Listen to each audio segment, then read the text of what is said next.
कहवा से कंसावै कहवा से पानी रे कहवा से बुआवै कलसा गोठवै रे कहवा से बुआवै कहवा से कंसावै कहवा से पानी रे कहवा से बुआवै कलसा गोठवै रे कहवा से बुआवै कोरा घर से कंसावै गंगा जी से पानी जी ससुरे से बुआवै कलसा गोठवै रे ससुरे से बुआवै कोरा घर से कंसावै गंगा जी से पानी जी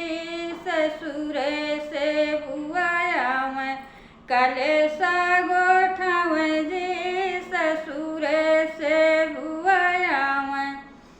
दुअरा से पापा उठे माड़ऊ में ठाड़े रे कहू तू ही लेबू बेटी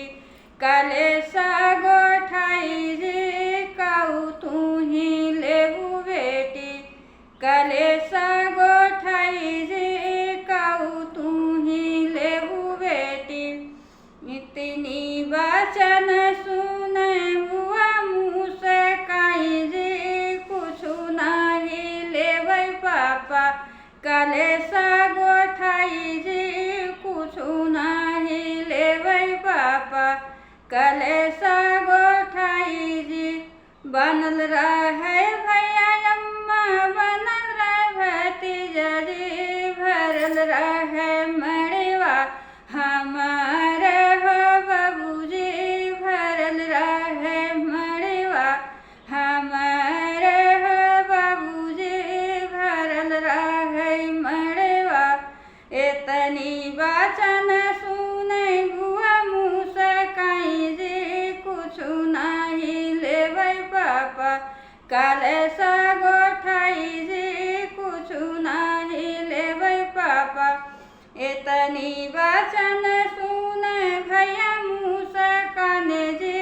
कहू तू ही लेबू बहिनी कलसा गोठाई रे कहू तू ही लेबू बहिनी एतनी वचन सुनै बहिनी मुँह से काई रे